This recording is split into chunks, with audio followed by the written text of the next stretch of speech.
Hey guys, this is Captainoob here, and this is the two-shot wounding pipe rifle. So I've gone ahead and decided to do 2 videos per day now because the requests are piling up, and I don't want to keep people waiting. So 2 days, 2 weapons per day it is. So this thing is going to be a pretty good stealth weapon for starters. Probably going to get detected somewhere down the line, but as you can tell there, this thing is a pretty good stealth weapon indeed. Have we been detected is the question. Looks like we have. Now, some of the benefits that the pipe rifle gives you is its extensive sort of customization, which is sort of its main sort of thing with the raiders. They can turn this thing into pretty much everything they need. And what is that weapon? Strange. Whatever. We'll go ahead and keep going. And another good thing about the pipe rifle weapons is that they use a 38 special round, except if you use the one that uses the 45 ACPs. So using this one, you can you get a lot of ammo for it, which can be used to great effects with the effects like wounding or explosive, where you'll be firing a lot of bullets and doing a lot of damage that way. Another good thing about the pipe rifles is that they're exceptionally light. This is something I've noticed like back in the PS4 days. Comparing this, like I think it's about 6 pounds worth of weapon here, which is absolutely nothing compared to the big 21-pound sort of assault rifles, or even heavier if you can make it that heavier. So these guys have got their modern weapons, their AMRs, which are kind of scary. So we'll go ahead and get as much sneak attack stuff as we can get. And as you can tell there, we're able to sneak attack crit that particular gunner to death as we go ahead and shoot these people at a long range. Now, the 2-shot effect does make the recoil on this one a little bit on the high side, but with a recoil compensating stock, you can work to negate that as much as possible, and with a little bit of mouse control, you can do a little bit of it yourself, which is pretty good. Of course, it helps when you sort of can actually do that properly. I'm not demonstrating the best recoil control abilities in the world, but you know, whatever. The recoil in this game, it doesn't quite bounce just up, it sort of goes around and goes in all different directions, so it's a little bit more unpredictable than your standard sort of fast-paced shooters would. And the wounding damage is so high that it was actually working to negate that particular gunner's little stimpack regen there, which was nice. We'll go ahead and keep shooting this chick in VATS. We'll take her out like that. Got a nice stagger on her there, so might as well take her out like that. Now we're in Nerd Rage, which is probably the worst time to proc because we still have to climb these stairs in order to engage this particular gunner. But we are running quite low on health, so maybe it was a better time than none, I suppose. Alrighty, so hopefully we can go back into caution here and we can get some more sneak attack crits on these people. We'll go ahead and take him out in VATS because this thing's got its equivalent of a reflex sight onto it, and according to VATS there, we're able to get an instant kill on that gunner, which is nice, and we're able to follow it up immediately and kill that gunner, which is good. So obviously the pipe rifles in this game are very silent once you put a suppressor on them. So I'll just follow it up with more VATS shots. As you can tell there, the bleeding damage is slowly getting to them, which is applied twice per every shot because every projectile that hits turns into wounding damage, which is really nice. You'll get to see that in play later on, but for now we'll just play it safe and kill these gunners in VATS. So we'll go ahead and take out this turret there, firing in short bursts to negate some of that heavy recoil, and we're able to take it out nice and easily. But for the next one, we're going to be nice and close, so we'll just spray it down. Easily done. And the music suddenly stops after the turret was taken out. Strange. But yeah, there you go. That was the 2-shot wounding pipe rifle in the Gunner's Plaza. Good against mobs, obviously. Let's go push it to the limits and test it against Swan, hey? Alright, let's see how the 2-shot wounding pipe rifle does against Swan, shall we? You know, I think I saw another super mutant down there, so hopefully we won't attract too much attention from that crowd, because all those super mutants would be carrying highly powerful modern weapons, so that's a little bit scary. Some of them might even have M2 Brownings on them, which have been proven to be quite powerful indeed. But here we go, we're taking on Swan. As you can see, the wounding damage is stacking like a mother, and it's doing very well indeed. So we'll pop a quick reload here.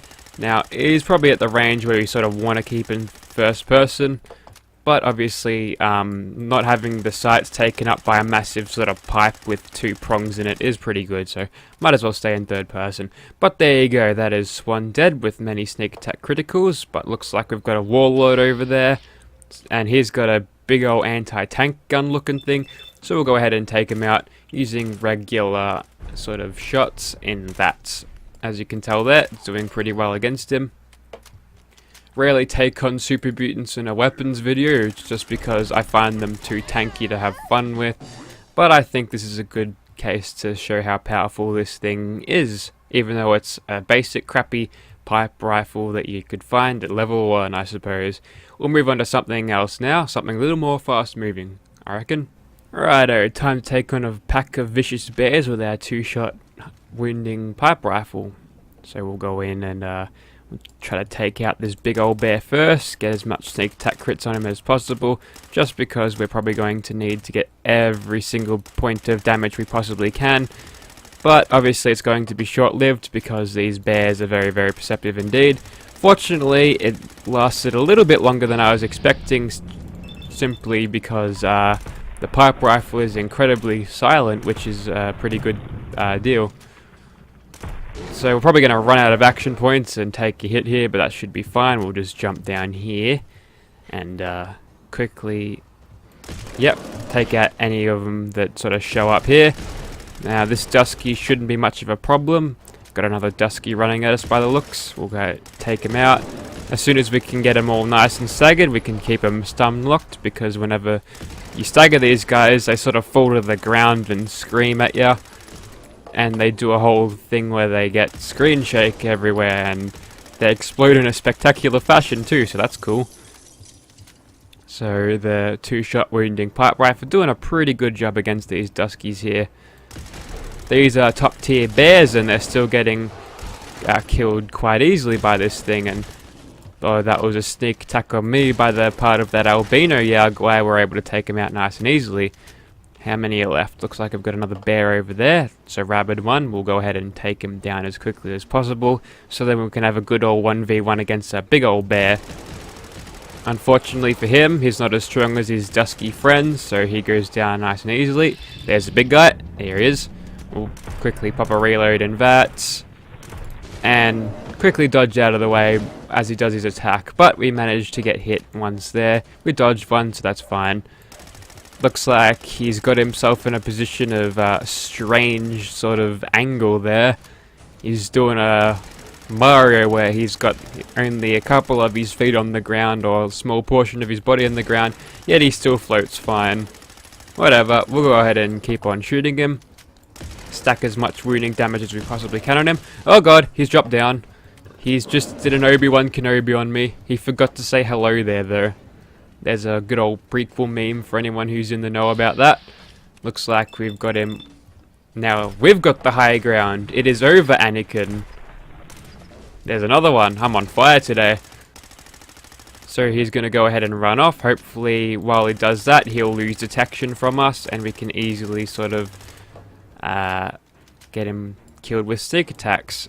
We'll go up and float him up on here. We're still in danger though, so that's a problem, but we can lure him into these raiders, and that should distract him for at least about 3 or 4 hits as he goes ahead and kills these raiders. But no, he decides not to follow me up here, and I've got to deal with all these raiders on my own. That's fine. Back into caution. Can we sneak attack crit? Yes we can. There we go.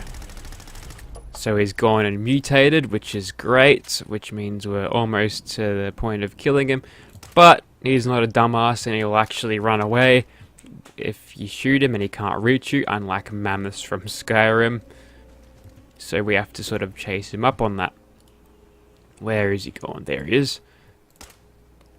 So whenever you shoot him and he can't see you, he'll back off even more, which is actually a pretty good survival instinct, so good on him for that. We'll try to catch up to him. Nothing showing up on VATS, but there we go. He's on the compass now. Just have to sort of sneak around and get him. And what's this then? Looks like he's found some other NPCs to sort of kill while he does that, or has he got himself stuck again? Because usually he's moving at this point. We'll go ahead and keep on shooting at him, controlling this recoil to the best of our ability. And it was easy to control before, but now we are struggling with it. That's a shame. Go ahead and kill him now. Could really use a stim pack at this point, I think, but no, unfortunately not. So for some reason, we're not able to sneak attack crit him, even though we are in caution, which usually you can sneak attack crit him, so maybe he's aggroed by something else. Probably that feral ghoul over there. We'll go ahead and take him out nice and easily, hopefully. That's better. Much better damage on that ghoul. And hopefully, yep, there we go. So now that he's out of being aggroed, we can go ahead and sneak attack crit him to our heart's content. And even then, this weapon is showing a little bit of its low level tendency, because even though we are hitting this dude as much as we are still doing very, very little damage indeed. Now that we are detected, we're going to be doing less of that good old damage, so I might back off a little bit, go back into caution, out of line of sight, and then I'll reacquire on a different angle, probably behind him, so he has to sort of turn around before he can detect me. I'll go back into caution. I think this is a good angle to attack him on. I don't think he can see us here. Yep, that looks good. Just gotta burst fire a little bit. Come on. Man, this weapon's recoil with the two-shot effect is a little bit on the uncontrollable side. You can see it sort of jumping around everywhere. I'll try and pull down on a straight sort of... Yeah, okay, I can't... It's not consistent enough for me to just pull straight sort of down and at an angle, so it works. I mean, sometimes it jumps up and sometimes it's not so jumpy, and yeah. It's hard to control in this game, the recoil. It's a little bit on the unpredictable side, but there you go. There goes the massive bear, and that is about it for the two-shot wounding pipe rifle. So, if you've enjoyed this weapon and would like to see it in your game, be sure to check out the description below. There shall be a link to the mod, which will allow you to craft this. If you're on PS4 or Xbox One, I believe Andrew CX has released a wacky weapons mod, which you can place 2 legendary effects on your weapons, and even more parts from other weapons on it. So there you go, there's another option for you there. Thank you for watching, guys.